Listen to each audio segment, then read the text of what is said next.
سے جناب عیسیٰ کا گزر ہوا، جناب حضرت عیسیٰ علیہ السلام نے ایک پہاڑ میں سے رونے کی آواز سنی۔ جناب حضرت عیسیٰ علیہ السلام اس بستی کے اندر داخل ہوئے، جا کے بستی والوں سے پوچھا، بستی والوں ذرا بتاؤ تو صحیح اس پہاڑ میں سے یہ آواز کیسی آتی ہے، کیوں آتی ہے؟ وہ بستی والے کہنے لگے کہ حضرت عیسیٰ ہم جب سے اس بستی میں آباد ہیں روزانہ اس پہاڑ کے رونے کی آواز اسی طرح سنتے ہیں۔ جناب حضرت عیسیٰ علیہ السلام اس پہاڑ کے پاس پہنچ گئے اور حضرت عیسیٰ علیہ السلام نے رب العزت کی دربار میں ہاتھ اٹھا کے دعا مانگی کہ یا رب مجھے یہ اتنی ہمت اور توفیق دے کہ میں اس پہاڑ سے کلام کروں اور اس پہاڑ کو یہ ہمت دے کہ یہ تیرے پیغمبر کی بات کا جواب دے۔ جناب حضرت عیسیٰ اس پہاڑ سے سوال کرتے ہیں کہ اے پہاڑ ذرا بتا تو صحیح تو اتنا روتا کیوں ہے؟ وہ پہاڑ کا جواب دیتا ہے، ذرا اس پہاڑ کا جواب بھی سن، پھر اپنے گریبان میں بھی چھان کہ وہ پہاڑ کتنا رب العزت سے ڈرتا ہے، میں انسان ہو کر میری کیا حالت ہے۔ وہ پہاڑ حضرت عیسیٰ سے کہنے لگا کہ اے حضرت عیسیٰ علیہ السلام آپ اللہ رب العزت کے پیغمبر ہیں، میں آپ سے کلام کر رہا ہوں، مجھے یہ ڈر لگتا ہے کہ لوگ یہاں سے آتے ہیں مجھ میں سے پتھر تراش کر وہ جا کر بت بنا لیتے ہیں، وہ بت بنا کر ان بتوں کی عبادت کرتے ہیں، مجھے رب کا خوف ہے، میں اللہ سے ڈرتا ہوں اور رب کے خوف سے میں روتا ہوں، مجھے ڈر ہے کہ کہیں قیامت والے دن اللہ رب العزت مجھے اٹھا کر جہنم میں نہ پھینک دے، اس لیے کہ اللہ رب العزت ارشاد فرماتے ہیں وَقُودُهَا النَّاسُ وَالْحِجَارَةُ عَلَيْهَا مَلَائِكَةٌ غِلَاظٌ شِدَادٌ يَا أَيُّهَا الَّذِينَ آمَنُوا قُوا أَنفُسَكُمْ وَأَهْلِيكُمْ نَارًا وَقُودُهَا النَّاسُ وَالْحِجَارَةُ عَلَيْهَا مَلَائِكَةٌ غِلَاظٌ شِدَادٌ لَا يَعْصُونَ اللَّهَ مَا أَمَرَهُمْ وَيَفْعَلُونَ مَا يُؤْمَرُونَ۔ اللہ کہتے ہیں اے ایمان والو قُوا أَنفُسَكُمْ بچاؤ اپنے آپ کو وَأَهْلِيكُمْ نَارًا اور اپنے آل و عیال کو جہنم کی آگ سے۔ فرمایا وہ آگ ہے کیسی؟ وَقُودُهَا النَّاسُ وَالْحِجَارَةُ فرمایا اس آگ کا ایندھن لوگ ہیں اور پتھر، اور وہ کیسی ہے؟ فرمایا عَلَيْهَا مَلَائِكَةٌ غِلَاظٌ شِدَادٌ لَا يَعْصُونَ اللَّهَ مَا أَمَرَهُمْ۔ فرمایا اللہ رب العزت نے اس کے اوپر ایسے فرشتے مقرر کر رکھے ہیں جو اللہ رب العزت کی ایک آنکھ چمکنے کے برابر بھی نافرمانی نہیں کرتے۔ وَيَفْعَلُونَ مَا يُؤْمَرُونَ اور وہ اللہ کے ہر حکم کو پورا کرتے ہیں جو اللہ کی طرف سے انہیں ملتا ہے۔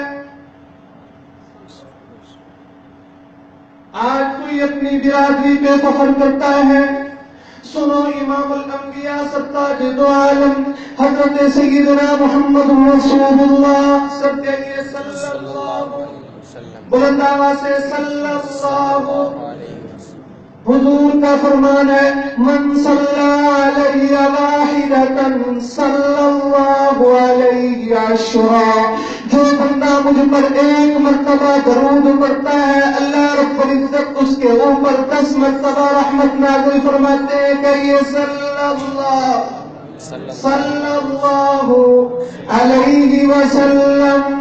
جو نہیں پڑھ رہے میں یہ سمجھوں گا کہ ان کو حضور کی شفاعت کی ضرورت نہیں، اس لیے کہ آقا نے فرمایا جو مجھ پر درود پڑھے گا، جتنا زیادہ درود پڑھے گا میں قیامت والے دن رب کی اس کی اتنی زیادہ سفارش کروں گا۔ اس لیے کہیے صلی اللہ علیہ وسلم۔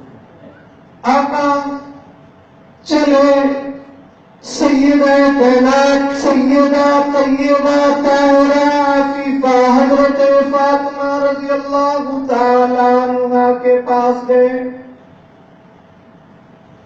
اور جا کر کہا یا فاطمہ بنت محمد اعملی اعملی اعملی، اے فاطمہ محمد رسول اللہ صلی اللہ علیہ وسلم کی بیٹی، عمل کرنا عمل کرنا عمل کرنا، کہیں یہ نہ سمجھ لینا میں چونکہ سردار دو عالم کی بیٹی ہوں، میں فخر رسول کی بیٹی ہوں، میں ہادی سبل کی بیٹی ہوں، میں امام الانبیاء کی بیٹی ہوں، اس لیے میں بخش دی جاؤں گی۔ خیال رکھنا اپنے ہستوں میں سب کے گھمنڈ اور غرور میں نہ آنا، عمل کرنا، اگر عمل پلے ہوا تو جنت مل جائے گی، اگر عمل پلے نہ ہوا تو مجھ محمد کی بیٹی ہونا تیرے کام نہیں آئے گا۔ کون فاطمہ؟ میں نے پڑھا ابھی اس کی کتابوں میں کہ اللہ رب العزت قیامت والے دن ساری کائنات کے لوگوں کو کہہ دیں گے کہ دنیا والوں، انبیاء، اولیاء، اتقیاء، اصفیاء، صلحاء، ساری دنیا کے لوگوں اپنی نظروں کو جھکا لو۔ ربا وجہ کیا ہے؟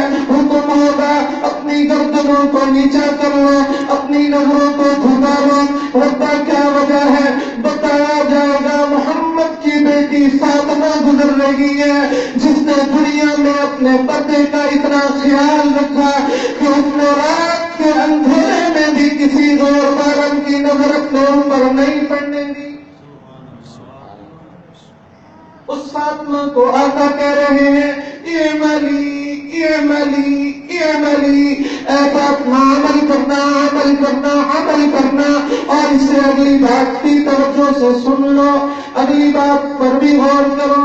فرمایا جب حضرت فاطمہ کا انتقال ہو گیا تو اس وقت ایک صحابی دوڑا گیا جہاں پہ حضرت فاطمہ کی قبر کھودی جا رہی تھی، وہاں پہ جا کے قبر پہ کھڑا ہو گیا اور جا کر کہنے لگا اے قبر خیال کرنا، آج تیرے اندر آنے والا کوئی عام شخص نہیں، آج تیرے اندر آنے والی وہ کائنات کی جناب، وہ کائنات کی خوبصورت شہزادی ہے جس کے ابا کو محمد کہتے ہیں، وہ شہزادی آج تیرے اندر آ رہی ہے، خیال کرنا۔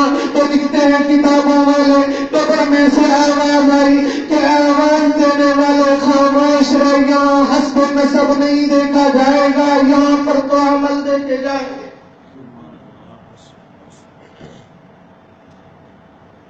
قابل قدر دوستوں، رمضان کے جمعے کی وساطت سے کوٹ شاکر والوں تمہیں بتانا چاہتا ہوں قبر بڑی مشکل ہے، حشر بڑا مشکل ہے، اس لیے اپنی قبر کو سنوار لو، اپنے حشر کو سنوار لو۔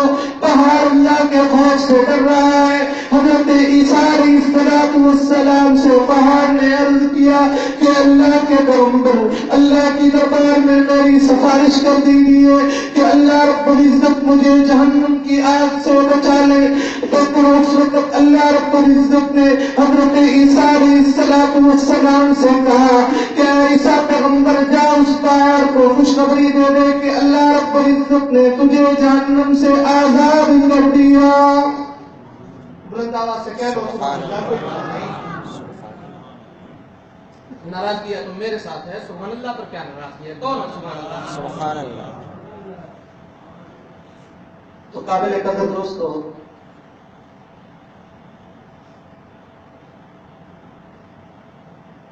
رمضان المبارک کا مقدس مہینہ اپنی رحمتیں اور برکتیں لے کر آ چکا ہے۔ حضرت عمر رضی اللہ تعالیٰ عنہ کا دور ہے، ایک نوجوان مسجد میں بیٹھ کر عبادت کیا کرتا تھا۔ ایک عورت آتی اس کو ہسلانے کی بہلانے کی کوشش کرتی. وہ نوجوان اس نے ایک موم بتی جلا کر اپنے ساتھ رکھی ہوئی تھی. جب وہ عورت اس کو پھسلانے کی کوشش کرتی تو وہ اپنی ایک انگلی کو آگ کے اوپر رکھ دیتا. جب اس کو تکلیف ہوتی اس کی چیخ نکلتی تو وہ عورت اس سے دور بھاگ جاتی. ایک دن یوں ہوا کہ وہ نوجوان کہیں جا رہا تھا، راستے میں اس عورت نے اس نوجوان کو روک لیا اور گناہ کی دعوت دی. تو جب یہ ہوا اس نوجوان کی زبان پہ قرآن مقدس کی ایک آیت آئی. زمانہ تھا جب مسلمان قرآن کی ایک آیت سنتا تھا وہ اللہ کے خوف سے کانپ جاتا تھا. آج زمانہ ہے پورا قرآن پڑھ کے سنا دو، لیکن بغض، حسد، غیبت، چغلخوری یہ انسانوں کے ذہن سے نکلتی ہی نہیں. بغض بھر کے رکھے. وہ نوجوان پڑھتا ہے ان الذين اتقوا اذا مسهم طائف من الشيطان تذكروا اذا هم مبصرون. بس یہ آیت اس کی زبان پہ آئی، بے ہوش ہوا، بے ہوش ہو کر گر پڑا. بس نہیں، وہ بے ہوش ہو کر گر پڑا. لوگ جمع ہوئے، اس نوجوان کو اٹھایا، اس کے گھر کے اندر پہنچا دیا. بے ہوش پڑا ہے. والد آ گیا، اس نے آ کے اس کے منہ پہ پانی کے چھینٹے مارے. ذرا ہوش میں آیا، اس نے بیٹے سے پوچھا بیٹا ذرا بتا تو صحیح تجھے کیا ہوا. اس نے سارا واقعہ بیان کر دیا اور کہا میرے سامنے قرآن کی یہ آیت آئی. اس نے پھر پڑھا ان الذین اتقوا اذا مسهم طائف من الشیطان تذکروا اذا هم مبصرون. بس یہ آیت جو ہی ختم ہوئی وہ نوجوان بے ہوش ہو کر گرا اور اس کی روح پرواز کر گئی، فوت ہو گیا. جناب حضرت عمر رضی اللہ تعالیٰ عنہ تشریف لائے، اس کی نماز جنازہ پڑھائی. نماز جنازہ سے فارغ ہو کر قبرستان میں تشریف لے گئے. قبرستان میں جا کر اس نوجوان کو دفن کیا گیا. جب اس کو دفن کیا گیا حضرت عمر بن خطاب رضی اللہ تعالیٰ عنہ نے قرآن مقدس کی یہ آیت تلاوت کی. فرمایا کہ وَلِمَنْ خَافَ مَقَامَ رَبِّهِ جَنَّتَانِ. جو بندہ بھی اللہ رب العزت کے خوف سے ڈر جائے اللہ رب العزت اس کو دو جنتیں عطا فرما دیتے ہیں. قبر میں سے آواز آئی کہ عمر تو خوش ہو جا، اللہ نے اس کو دو جنتیں عطا کر دی. کہہ لو سبحان اللہ، کوئی بات نہیں. پتہ نہیں کیوں سوئے رہتے ہیں. مجھے بھی روزہ ہے الحمدللہ، یہ نہیں ہے کہ میں بغیر روزے کے بیٹھا ہوں. تو تم 2 منٹ بعد 5 منٹ بعد اگر سبحان اللہ کہنا پڑے، نہ خرچہ ہوتا ہے نہ خرچہ ہوتا ہے، کچھ نہیں ہوتا. جنت میں ایک ایسا درخت لگتا ہے 500 سال تک اگر عربی نسل کا گھوڑا چلتا رہے تو اس کا سایہ ختم نہیں ہوتا. کہو سبحان اللہ. تو اس لیے قابل قدر دوستوں کی زندگی اپنی آخرت کو سنوارنے کے لیے ہے. یہ زندگی یہ کھیل اور تماشا نہیں ہے کہ جیسے مرضی آئے اس زندگی کو گزارتے رہو، یہ بات نہیں ہے. بلکہ اس زندگی کے ایک ایک لمحے کا ہم نے حساب دینا ہے. عمرو بن دینار رحمۃ اللہ تعالی علیہ فرماتے ہیں مدینہ منورہ میں ایک شخص رہتا تھا اور مدینہ کے دوسرے کنارے پر اس کی ہمشیرہ رہتی تھی. اس کی ہمشیرہ فوت ہو گئی. وہ آیا، جنازہ پڑھا، قبر میں دفن کیا، چلے گئے. گھر پہنچا، اس کو یاد آیا میرے پاس ایک تھیلی تھی، اس میں بڑی رقم تھی، وہ شاید قبر میں گر گئی. قبر کو کھولا، اپنی تھیلی اس نے اٹھا لی اور جھانک کر دیکھا تو قبر کے اندر آگ جل رہی تھی اور اس کی بہن عذاب قبر میں مبتلا تھی. پریشان ہو گیا. گھر پہنچا اور اپنی والدہ کے پاس آ کر پوچھنے لگا بتا میری بہن کا کون سا ایسا گناہ تھا کہ اس کی قبر میں آگ جلتی ہوئی مجھے نظر آ رہی ہے، وہ آگ میں جل رہی ہے، مجھے اس کا گناہ تو بتا۔ توجہ ہے؟ جی ماں نے کہا وہ مر گئی ہے، تو کیوں پوچھتا ہے؟ کہا اس کی قبر جو جہنم بنی ہوئی ہے، میں اس لیے پوچھ رہا ہوں۔ کہا کہ پہلی چیز تو یہ تھی کہ وہ نماز کو تاخیر سے پڑھا کرتی تھی۔ سمجھ آئی؟ میں تو دکان پر بیٹھا ہوں، پڑھتا ہی نہیں۔ کبھی سوچا کیا ہم پیغمبر کو مانتے ہیں؟ بولیے جو مانتے ہیں جی مانتے ہیں؟ جی میں آپ سے پوچھتا ہوں، کوئی بیٹا کہے اپنے باپ سے ابا مجھے تجھ سے بڑی محبت ہے، میں تجھ سے بہت محبت کرتا ہوں۔ باپ بیمار ہو جائے، بستر پہ پڑا ہو چارپائی پہ، اور بیٹا محبت کے دعوے کر رہا ہو، اور باپ کہے بیٹا ایک گلاس پانی کا لا کر دے دے، اور بیٹا یہ کہے کہ ابا محبت تو بڑی ہے لیکن پانی نہیں لا کر دیتا۔ میں آپ سے پوچھتا ہوں، یہ بیٹا باپ سے محبت کرنے والا ہے یا عداوت کرنے والا ہے؟ بولو اللہ۔ عداوت کرنا، باپ کا دوست ہے یا دشمن ہے؟ دشمن۔ تو جو کہتے ہیں ہمیں آقا سے محبت ہے، وہ آقا کا فرمان آج اپنے کان کھول کر سن لے۔ امام الانبیاء نے فرمایا کہ قیامت والے دن 50,000 سال کا یہ ایک دن ہوگا، اور جناب یہ دن اتنا سخت ہوگا کہ سورج 1 میل کے فاصلے پر ہوگا۔ عربی کے اندر سرما ڈالنے والی سلائی کو بھی میل کہتے ہیں، اور جناب جو سفر کا 1 میل ہوتا ہے اس کو بھی میل کہتے ہیں۔ فرمایا آج زمین مٹی کی ہے، قیامت والے دن یہ زمین تانبے کی ہوگی، اور 50,000 سال کا یہ دن ہوگا۔ فرمایا ماں تجرب قدم ابن آدم حتی یسأل عن 5 عن عمره فيما أفناه وعن شبابه فيما أبلاه وعن ماله من أين اكتسبه وفيما أنفقه وماذا عمل فيما عمل۔ فرمایا اللہ ہر بندے سے 5 سوال کریں گے، جب تک وہ 5 سوالوں کے جواب نہیں دے گا اس وقت تک اس کے قدم اس جگہ سے ہل نہیں سکیں گے۔ پہلا سوال ہوگا ان عمرہ فیما افنا، میں نے تجھے عمر دی کہاں ضائع کی؟ ٹی وی پہ، ویسیار پہ، غیبت میں، چغلی میں، 2 نمبری میں، فراڈ کرنے میں تو نے اپنی عمر کو ضائع کیا، یا کبھی رب العزت کے دربار میں بھی آ کر جھکا؟ دوسرا سوال ہوگا، فرمایا آقا نے کہ اللہ پوچھیں گے ان عمرہ فیما افنا وعن شبابہ فیما ابلا، تم نے اپنی جوانی کو کہاں پہ پڑھانا کیا؟ اور ویسیار کی لعنت کو تو بیٹھا رہا، رمضان آیا گزرتا ہوا، تجھے رمضان کی برباد نہ ہوئی۔ قیامت والے دن یہ رمضان اللہ کی برباد میں عرض کرے گا ربا تیرا مہینہ بن کر میں مہمان بن کر اس کے پاس گیا تھا، اس نے میری قدر نہیں کی تھی، اس کو جہنم میں بھیج دے۔ ماله من أين اكتسبه وفيما أنفقه، مال کے متعلق سوال ہوگا کہاں سے کمایا، کہاں خرچ کیا، اور آخری سوال ہوگا ماذا عمل فيما علم، اللہ نے جو علم دیا اس پر کتنا عمل کیا۔ تو آقا دو جہاں نے فرمایا ایک نماز چھوڑنے کی وجہ سے 2,88,00,000 سال جہنم کی آگ میں جلنا پڑے گا۔ ایک نماز چھوڑنے کی وجہ سے 2,88,00,000 سال، 50,000 سال کا ایک دن ہوگا۔ یہ زندگی کیسی ہوگی؟ کأنهم يرونها لم يلبثوا إلا عشية أو ضحاها، 50,000 سال دنیا میں گزار کر جانے والا کہے گا ایک صبح یا ایک شام دنیا میں رہا۔